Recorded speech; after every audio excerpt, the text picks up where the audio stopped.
Alternate current प्रत्यावर्ती धारा आपने पहले एक क्लास में पढ़ा था, उसके बारे में प्रत्यावर्ती धारा क्या होती है, दिष्ट धारा क्या होती है, उनके बारे में थोड़ा बहुत जाना था, टाइप्स के बारे में जाना था।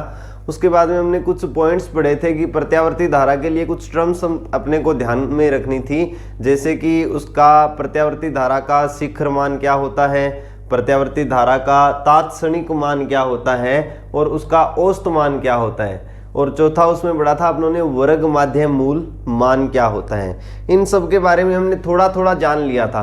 अब उस चीज़ को अपने आगे कंटिन्यू करते हैं, आगे अपने फाइंड करते हैं उसका तात्क्षणिक मान। तात्क्षणिक मान तो फाइंड करने की अपने को जरूरत है नहीं, औसत मान और वर्ग माध्य मूल मान अपने ज्ञात करते हैं। किस प्रकार से अपने ज्ञात कर सकते हैं उसको, चलिए उसको फाइंड करते हैं अपने।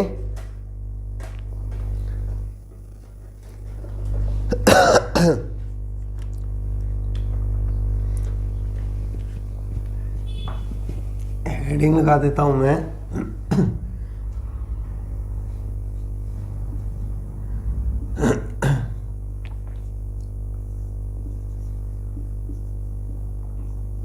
प्रत्यावर्ती धारा। प्रत्यावर्ती धारा के लिए दो चीजें मुझे पहले से पता है, उनको मैं पहले से ही लिख देता हूं कि उसका तात्क्षणिक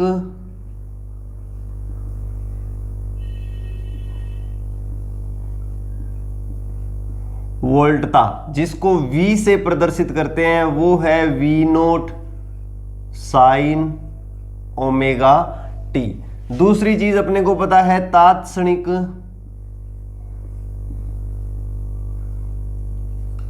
धारा, जिसको प्रदर्शित करते हैं अपने I से। I बराबर है I0 साइन ओमेगा टी, जहां I0 बराबर था V0 अपॉन में R। यहां तक अपने को पहले से पता है। अब इसके बाद अपने स्टार्ट करते हैं अपना टॉपिक। सबसे पहले अपने फाइंड करते हैं कि इसका औसत मान क्या होता है। चलिए अब अपने फाइंड करते हैं औसत मान को।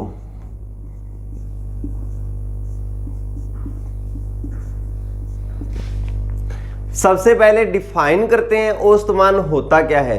औसत मान का मतलब है एक पूरे चक्कर में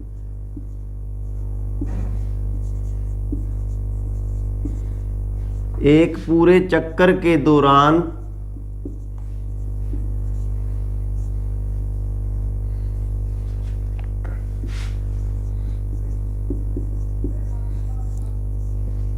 प्रत्यावर्ती धारा या वोल्टता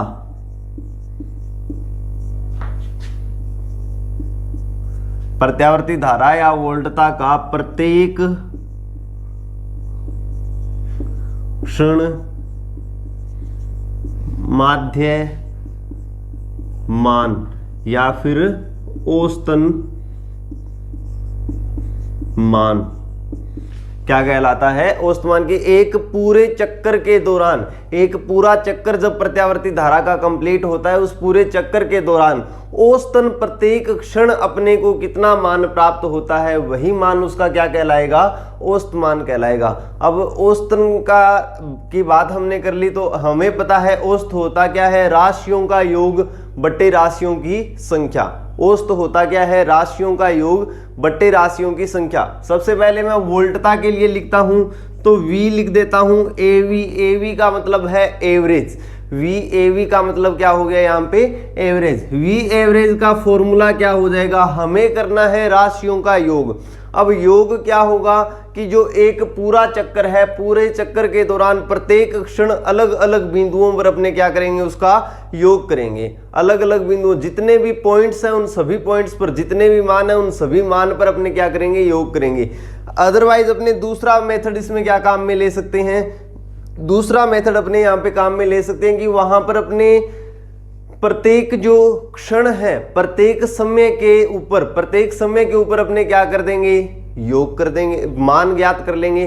प्रत्येक समय के ऊपर, क्योंकि हमें तात्क्षणिक वैल्यू यहाँ पे पता है, प्रत्येक क्षण के ऊपर अपने को वैल्यू पता है, तो हम वैल्यू समय के सापेक्ष ले लेते हैं कि प्रत्येक समय पर अपने क्या करेंगे, मान लिखेंगे, उन सब का कर देंगे योग, योग करके टोटल समय का भाग दे देंगे, तो वो भी क्या आएगा, राशियों का योग बटे राशियों की संख्या यानी कि औसत। तो औसत का अपने यही फॉर्मूला अपने काम में लेंगे। पहले बात करते हैं तात्क्षणिक वोल्टता की, वी एवरेज। तो वी एवरेज किसी क्षण विशेष पर वोल्टता का मान है v, योग करना है तो हम लगा देते हैं समय के सापेक्ष योग करना है तो v dt। छोटे छोटे टुकड़ों का जोड़ हो तो वहां पे उन टुकड़ों को प्रदर्शित किया, उस जोड़ को प्रदर्शित किया जाता है समाकलन से, v dt समाकलन। समाकलन की होती है लिमिट। लिमिट क्या है, लिमिट एक चक्कर की है, एक चक्कर में लिया गया समय कहलाता है आवर्तकाल। t क्या हो गया, यहाँ पे आवर्तकाल हो गया, 0 से लेकर t तक v dt। ये क्या हो गया, प्रत्येक क्षण पर कितना वहां पे क्या हुआ है, वोल्टता प्राप्त हुई है, उन सभी का योग हो गया। योग होने के बाद एवरेज फाइंड करना था तो भाग क्या लगा देंगे, टोटल समय का, और टोटल समय किसके बराबर है, आवर्तकाल के बराबर है। तो वी एवरेज का फॉर्मूला क्या आ जाएगा, 1/t इंटीग्रेशन ऑफ 0 से t v dt। ठीक है, इसी प्रकार आई एवरेज को अपने क्या लिख सकते हैं, I average is equal to 1/t integration of 0 से लेकर के t i dt। अपने पास दो फॉर्मूले आ गए, दोनों फॉर्मूले में से आपसे एग्जाम के अंदर कोई भी क्वेश्चन पूछ सकता है। एग्जाम के अंदर आपसे पूछ सकता है कि प्रत्यावर्ती धारा का औसत मान ज्ञात कीजिए या प्रत्यावर्ती वोल्टता का औसत मान ज्ञात कीजिए। जो भी आपको ज्ञात करने के लिए दिया जाए उसको यहां पर काम में लेना है। अब कैलकुलेशन देखिए कैसे करेंगे, अब इसमें थोड़ी सी अपने करेंगे कैलकुलेशन। कैलकुलेशन के लिए देखिए कैसे फाइंड करते हैं अपने, मैं फाइंड करता हूं V average. V average is equal to क्या हो जाएगा, 1/t इंटीग्रेशन ऑफ 0 से t। v की वैल्यू ऊपर से पुट करेंगे, क्या हो जाएगा, v note sine omega t dt।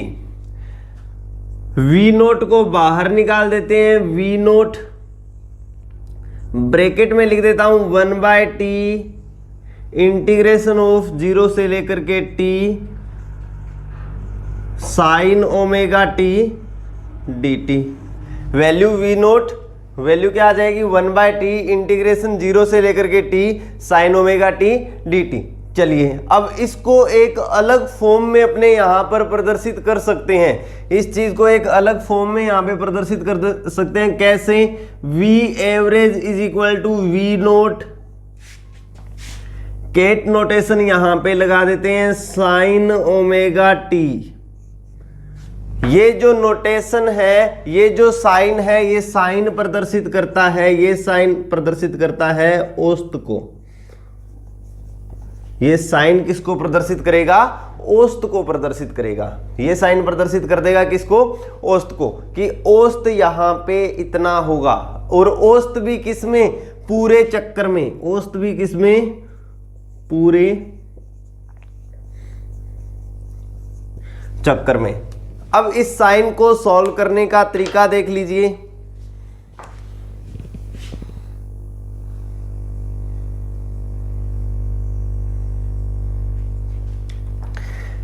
अब वी एवरेज की वैल्यू, वी एवरेज की वैल्यू में मुझे ये वैल्यू चाहिए, मैं ऐसे लिख देता हूं, sine omega T is equal to क्या होगा, 1/t इंटीग्रेशन ऑफ 0 से लेकर के t sine omega t dt। Integration करना है, इंटीग्रेशन करना आपको आता है। साइन का इंटीग्रेशन क्या होगा, साइन का इंटीग्रेशन हो जाएगा minus cos omega T. Sine का इंटीग्रेशन क्या हो जाएगा, minus cos omega T. Sine का इंटीग्रेशन हो गया माइनस कोस ओमेगा टी।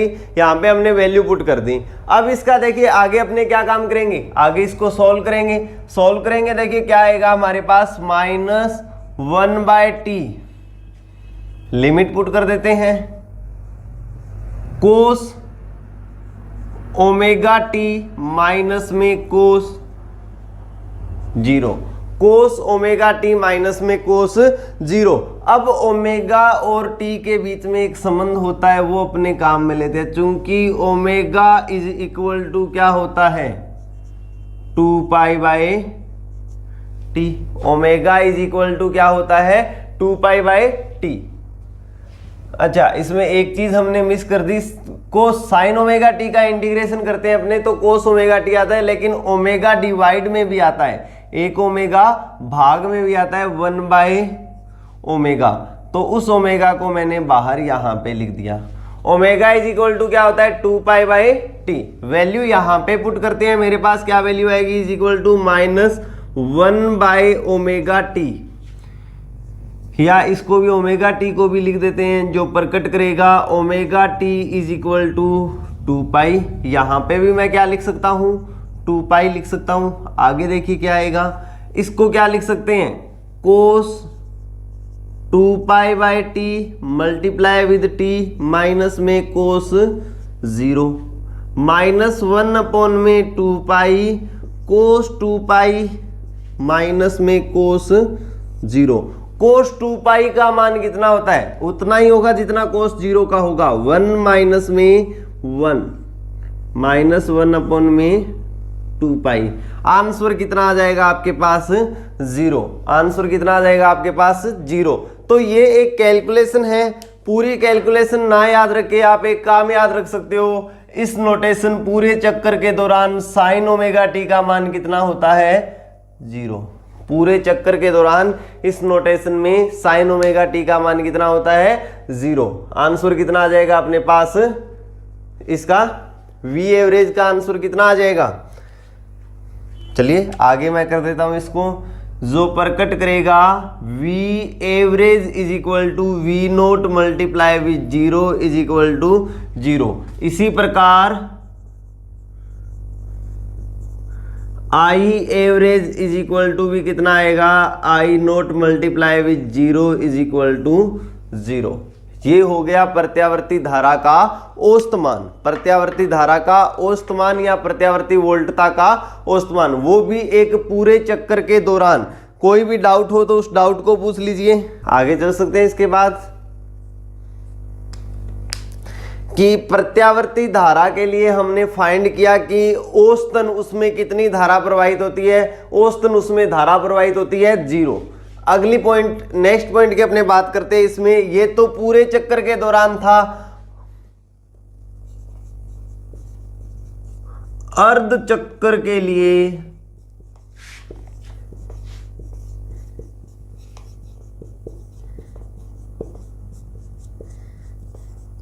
आधे चक्कर के लिए अपने औसत मान को और फाइंड करके देखते हैं कि आधे चक्कर के लिए वहां पे औसत मान कितना होगा। देखिए आधे चक्कर के लिए वापस वैसे ही कैलकुलेशन करेंगे, बस उसमें डिफरेंस कहां पे आएगा, डिफरेंस आएगा वो तो सिर्फ और सिर्फ जो योग करेंगे उसके अंदर आएगा। V average is equal to हो जाएगा 1 अपॉन में t/2। आधे चक्कर में समय भी कितना होगा, आधा होगा, 0 से लेकर के t/2।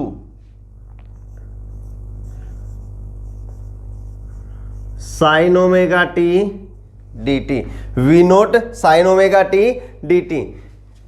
कैलकुलेशन करेंगे तो हमारे पास वी नोट आ जाएगा, बाहर ब्रैकेट में बचेगा 2/t, 0 से लेकर के t/2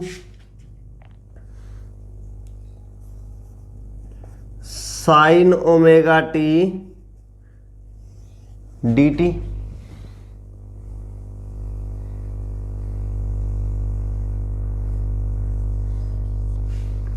ठीक है, आगे देखिए इसके बाद अपने क्या करेंगे, V average is equal to V naught 2/t।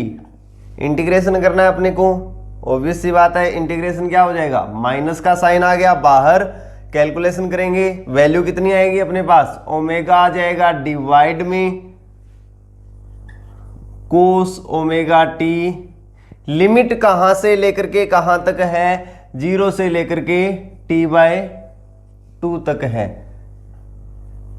V average is equal to क्या आएगा, माइनस वी नोट 2 अपॉन में 2 पाई, 2 अपॉन में ओमेगा टी की वैल्यू कितनी है, ओमेगा टी की वैल्यू अपने पास है 2 पाई, तो 2 अपॉन में 2 पाई। लिमिट पुट करेंगे कितना आ जाएगा, cos omega T by 2 minus cos 0।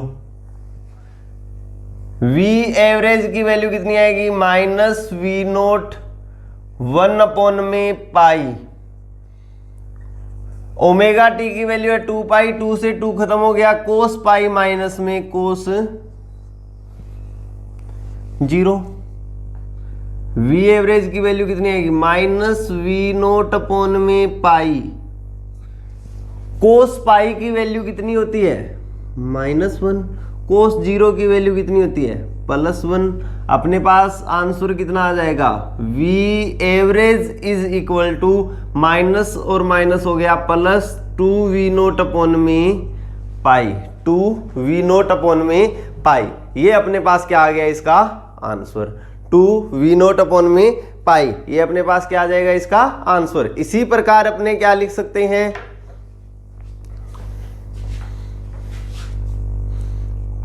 इसी प्रकार I average is equal to क्या हो जाएगा, 2I नोट अपॉन में पाई, 2I नोट अपॉन में पाई। दोनों फाइंड कर लिए। ये है प्रथम अर्ध चक्कर के लिए, ये क्या है 0 से लेकर T/2 के लिए प्रथम अर्ध चक्कर के लिए है। अगर द्वितीय अर्ध चक्कर की अपने बात करें,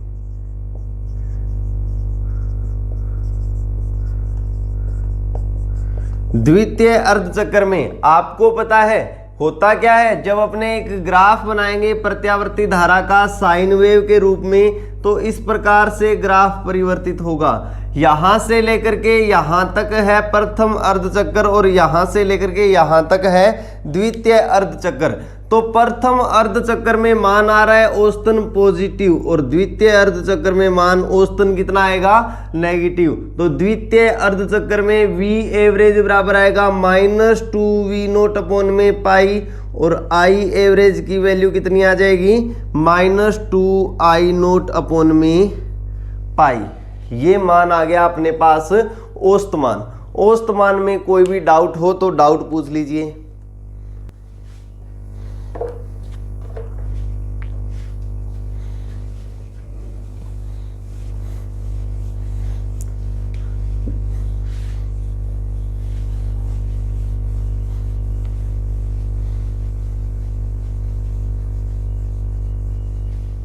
चलिए नेक्स्ट पॉइंट की मैं बात करता हूं, वर्ग माध्य मूल मान। गौरी शंकर आपका क्वेश्चन है सर पाई में वैल्यू रख सकते हैं क्या? हाँ जरूर, आप वैल्यू रख के इसका आंसर एग्जैक्टली फाइंड कर सकते हो। कितना आएगा, वैल्यू रख करके आप एग्जैक्टली इसका आंसर भी फाइंड कर सकते हो।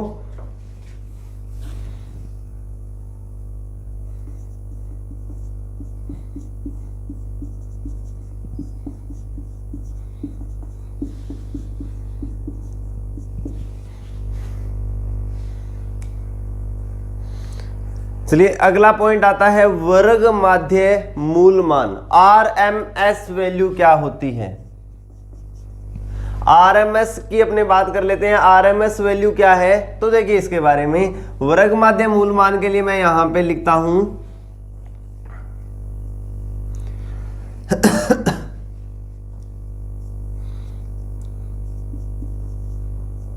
एक पूरे चक्कर के दौरान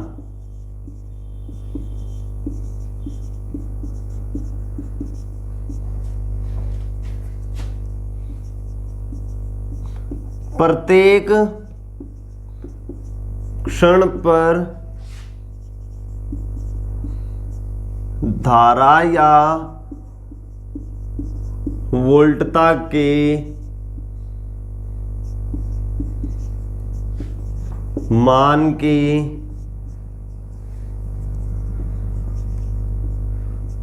वर्ग का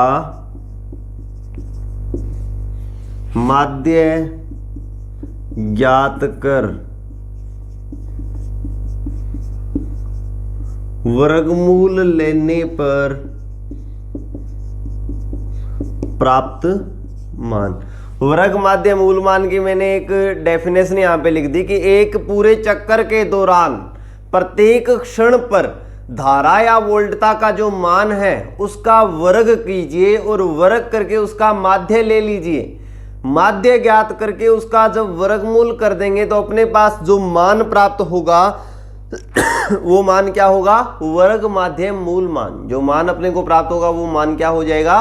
वर्ग माध्य मूल मान। चलिए अब इसका फॉर्मूला लिख देते हैं। सबसे पहले मैं लिख देता हूं VRMS का फॉर्मूला। VRMS क्या हो जाएगा? सबसे पहले हमें क्या करना है? प्रत्येक क्षण पर वोल्टता के मान का वर्ग। क्षण पर करेंगे तो तात्क्षणिक मान का वर्ग करेंगे। उसके बाद अपने लेंगे उसका माध्य। माध्य कैसे फाइंड करेंगे? साथ में लगाया dt, जीरो से लेकर के t तक और 1/t। ये हो गया उसका माध्य। माध्य ज्ञात करने के बाद हम क्या करेंगे? उसका वर्गमूल। माध्य ज्ञात करने के बाद हम क्या करेंगे? उसका वर्गमूल। तो VRMS बराबर हो जाएगा √1/t इंटीग्रेशन ऑफ 0 से लेकर के t v² dt। चलिए इसी प्रकार IRMS क्या हो जाएगा? √1/t इंटीग्रेशन 0 से लेकर के t i² dt। बस अब आपको क्या करना है? फॉर्मूले में वैल्यू रखनी है और वैल्यू रख के कैलकुलेशन करनी है। वैल्यू रख के कैलकुलेशन करना एकदम इजी है। मैं केवल वोल्टता के लिए सॉल्व करता हूं। वोल्टता के लिए अपने फाइंड करते हैं VRMS इज इक्वल टू √ को मैं पावर 1/2 से लिख देता हूं। पहले अंदर वाली वैल्यू को सॉल्व करते हैं। 1/t इंटीग्रेशन 0 से लेकर के t v² यानी v0² sin² ω/t, v0² sin² ω/t dt। अब √ बाकी बचा है 1/2। ये हो गया इसका √ वैल्यू पुट कर दी। जो कांस्टेंट टर्म है उसको बाहर निकाल दीजिए। VRMS इज इक्वल टू क्या आ जाएगा? v0² को हमने निकाल दिया है बाहर। ब्रैकेट में क्या बचा? 1/t 0 से लेकर के t sin² ω/t dt। Power कितनी है यहां पे? 1/2। वापस देखिए इसको अब अपने उसी प्रकार से एक नई फॉर्म में लिख सकते हैं।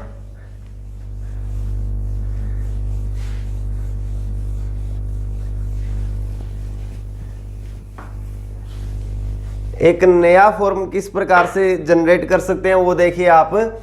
VRMS is equal to v0² बाहर पड़ा है। इन सब को मैं लिख सकता हूं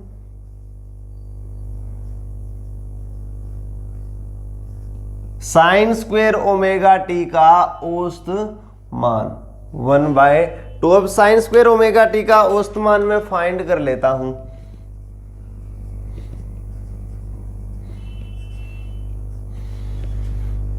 चलिए sin² ω/t का औसत मान अपने फाइंड करते हैं। कैसे करेंगे? sin² ω/t को पहले कन्वर्ट करते हैं। अपने कन्वर्ट करते हैं किसमें? sin ω/t में। कैसे हो जाएगा? इसको मैं लिख सकता हूं 1 - sin2 ω/t साथ में आ जाएगा 1/2। क्या आपने इसको इस प्रकार से लिख सकते हैं? देखिए sin², हम sin2 थीटा का फॉर्मूला लगा रहे हैं क्योंकि sin2 theta is equal to क्या होता है? 1 - 2 sin² थीटा। ये फॉर्मूला अपने अप्लाई कर रहे हैं तो 2 sin² theta is equal to 1 minus में sin2 थीटा। 2 यहाँ से हटाते हैं तो यहाँ पे आ जाता है 1/2। ये फॉर्मूला मैंने यहाँ पे अप्लाई किया। अब देखिए इसको सॉर्ट आउट करते हैं। इसका बेनिफिट क्या हुआ, sine square omega T is equal to, मेरे पास एवरेज दो चीजों का बचा। पहला तो 1/2 का एवरेज, पहला एवरेज किसका है 1/2 का, माइनस दूसरा एवरेज मेरे पास है sine 2/2 omega T, 1/2 sine 2 omega T.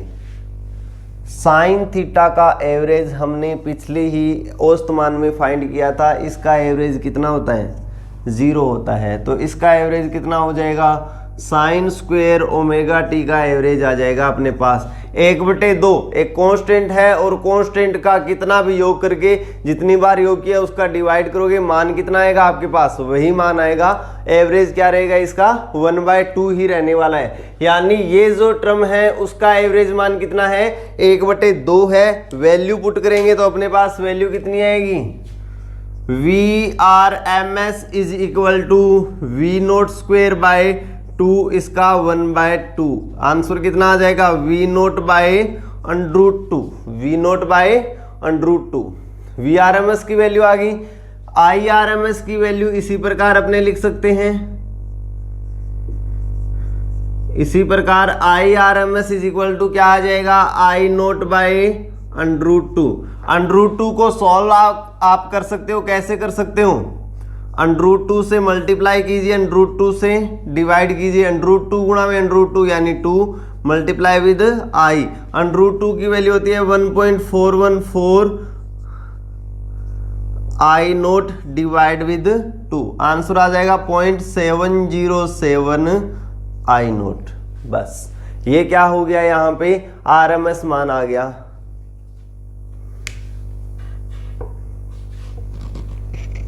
Kamal Kumar,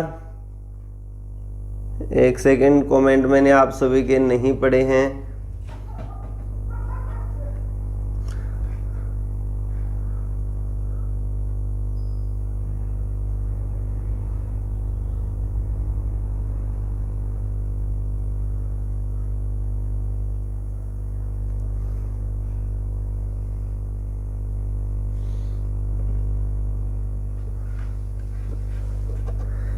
Kamal Kumar 1 minus में कोस ओमेगा टी, ओके ओके।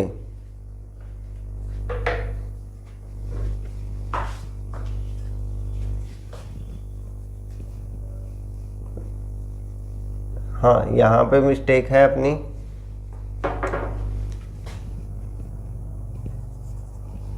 कोस 2 ओमेगा टी होगा भाई, यहां पे कोस 2 थीटा होगा। यहां पे भी क्या होगा, कोस 2 ओमेगा टी होगा। बट एवरेज वैल्यू एक पूरे चक्कर के दौरान चाहे साइन हो चाहे कोस हो 0 होती है एवरेज वैल्यू। देखिए ये क्या है, एक साइन वेव है। इसी प्रकार मैं एक कोस वेव को यहां पे बना के आपको दिखा देता हूं। कोस वेव किस प्रकार से होती है, कोस वेव अपने पास होगी,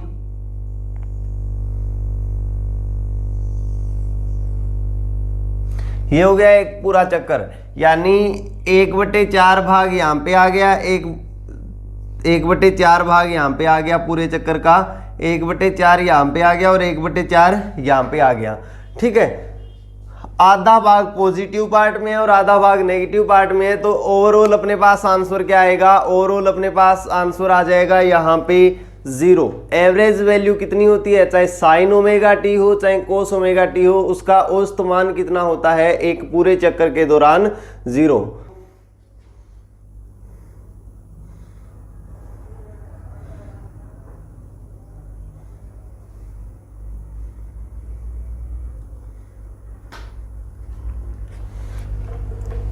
कोई डाउट है यहां तक तो आप पूछ लीजिए, आगे चल सकते हैं इसके बाद। चलिए अब हमारे यहाँ पे पॉइंट ये आता है कि RMS value root mean square value की जरूरत क्यों पड़ी। क्या इसका रीजन था कि हमने रूट मीन स्क्वायर वैल्यू को फाइंड किया, तो उसके लिए अपने देख लेते हैं।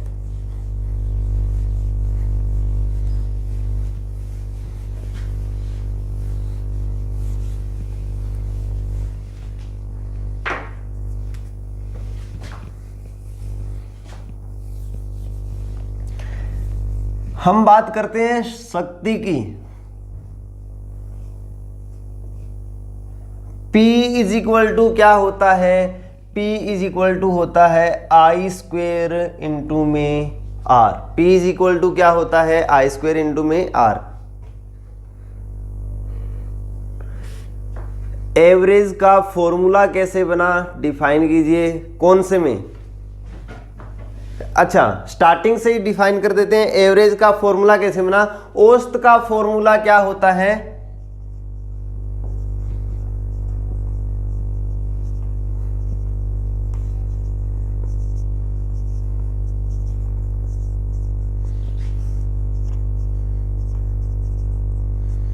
राशियों का योग बटे राशियों की संख्या। ठीक है, औसत का फॉर्मूला होता है राशियों का योग बटे राशियों की संख्या। अब मुझे राशियों का योग करना था, और योग करना था इस पूरे चक्कर के दौरान। मैं क्या करता हूं, इस पूरे चक्कर में छोटे छोटे पॉइंट्स मान लेता हूं। बहुत सारे छोटे छोटे पॉइंट्स हैं। इन पॉइंट्स में अपने क्या करते हैं, इन पॉइंट्स में इस प्रकार से एक लाइन ड्रॉ करता हूं मैं।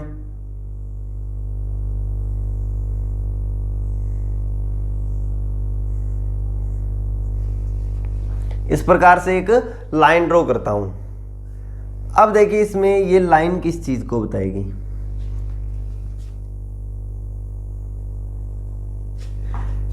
ये मान लीजिए 1 सेकंड, 2, 3, 4, 5, 6, 7, 8, 9, 10, 11, 12, 13 इस प्रकार से आगे बढ़ रहे हैं। 1 सेकंड पे इसका मान है इतना, मान लीजिए वो है V1, प्लस 2 सेकंड में उसका मान है V2 plus dash dash dash. Last second 9वें सेकंड पर इसका मान कितना है? Vn डिवाइड विद राशियों की संख्या भी कितनी होगी? n होगी। अब यहां पे 1 2 3 4 5 6 7 8 ये n क्या है? ये n टर्म है, वो n क्या है? यहां है 1, और लास्ट पॉइंट जो होगा वो कहां पे होगा? यहां पे होगा nवां पॉइंट। 1 से लेकर के n तक के बीच के ये जो मान है, 1 से लेकर के n तक, ये n क्या है? एक पूरे चक्कर के दौरान लिया गया क्या है? समय है। तो n हो जाएगा आवर्तकाल कैपिटल T के बराबर। n क्या हो जाएगा? आवर्तकाल कैपिटल T के बराबर। अब हमने योग किस हिसाब से किया है? योग किया है प्रत्येक क्षण के हिसाब से, यानी बहुत पास पास के पॉइंट माने हैं। पास पास के पॉइंट माने गए हो और योग करना हो तो उस योग को प्रदर्शित कर सकते हैं अपने समाकलन से। समाकलन से कैसे हो जाएगा? v इंटू में dt। समाकलन क्या हो जाएगा? v इंटू में dt। योग कहां से कहां तक? t0 से लेकर के कैपिटल T तक करना है। ये प्रॉपर्टी योग को समाकलन से प्रदर्शित किया जाता है। ये आपने समाकलन में पढ़ी ली है। किस प्रकार से किया वो मैंने यहाँ पे बोर्ड पे लिख दिया है। कोई डाउट है तो उसको पूछ लीजिए।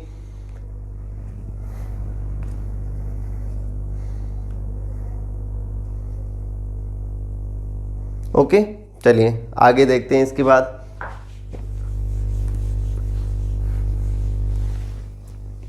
देखिए शक्ति बराबर क्या होता है? P बराबर I square R।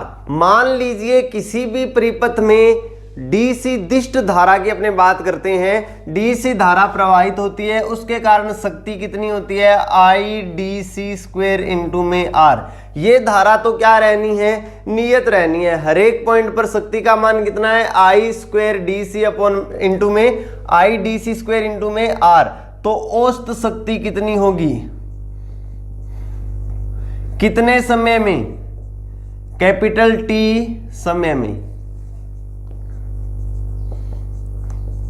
Capital T समय में औसत शक्ति P का मान कितना हो जाएगा? I स्क्वेयर DC इंटू में R। बात समझ में आ गई होगी।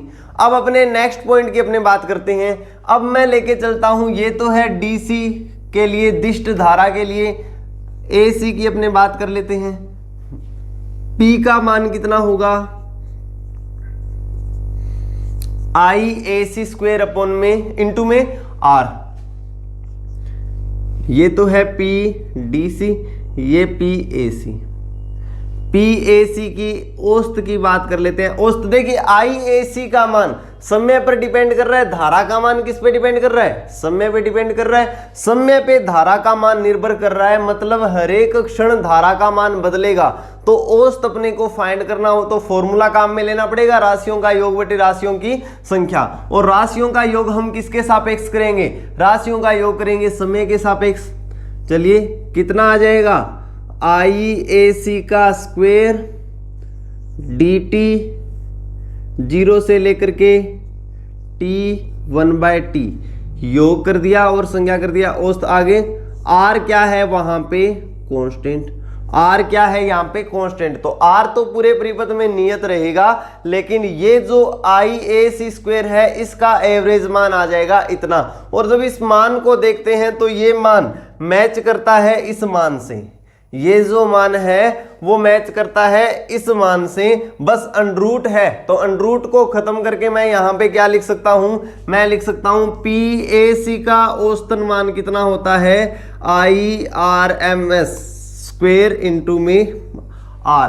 कहने का मतलब है कि परिपथ में धारा हमने प्रवाहित की थी IAC, परिपथ में धारा प्रवाहित की थी IAC, लेकिन उस धारा प्रवाह के कारण जो शक्ति क्षय हुआ, वो शक्ति क्षय कितनी धारा के कारण प्रभावित हुआ? IRMS धारा। और IRMS क्या है? अधिकतम धारा। I नोट शिखर मान है उसका 0.707 है, अधिकतम मान का 0.707 है। आप इसको ऐसे इमेजिन कीजिए कि IAC I नोट का मान है 311, सॉरी इसमें V नोट का मान अपने लेके चलते हैं 311 वोल्ट। V नोट का मान कितना लेके चलते हैं अपने? 311 वोल्ट। R का मान मैं लेकर के चलता हूं 1, R का मान कितना लेके चलता हूं? 1 ओम। I नोट का मान कितना आ जाएगा? 311 एम्पियर। ठीक है, एक नॉर्मल सी कैलकुलेशन मैं यहां पे लिखता हूं कि V नोट का मान है 311 वोल्ट, R का मान मैं लेके चलता हूं 1 ओम या फिर 100 ओम लेके चल जाइए। अपने पास मान कितना आएगा? 3.11 एम्पियर। ठीक है, परिपथ में अधिकतम धारा कितनी प्रवाहित होती है? 3.11 एम्पियर। जब मैं शक्ति क्षय की बात करता हूं तो वहां पे मेरे पास आती है IRMS, और IRMS की वैल्यू यहां पे प्राप्त होती है 2.20 एम्पियर। 2.20 एम्पियर की परिपथ में धारा तो मैंने प्रवाहित की 3.11 एम्पियर, लेकिन जो शक्ति क्षय हुआ वो 2.20 एम्पियर के कारण ही हुआ। अधिक धारा के कारण प्रवाहित, अधिक धारा प्रवाहित करवाने के कारण भी वहां पे शक्ति क्षय क्या हो रहा है? कम धारा के कारण हो रहा है। तो इस धारा को IRMS को अपने बोल सकते हैं प्रभावी धारा। IRMS जो मान होगा उसको अपने क्या बोल देंगे? प्रभावी मान। कि वास्तव में तो हम इस धारा को प्रवाहित करवाते हैं, लेकिन जो प्रभाव उत्पन्न करने वाली धारा है वो कितनी होती है? वो IRMS होती है। इसलिए हमें क्या जरूरत पड़ती है? इसलिए हमें इस प्रत्यावर्ती धारा के वर्ग माध्यम मूल मान की जरूरत पड़ती है। कोई डाउट है यहां तक तो पूछ लीजिए।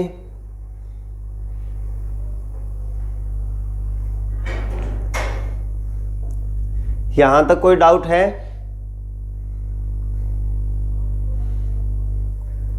ओके देन, आज की क्लास के लिए बस इतना ही। बाकी नेक्स्ट क्लास में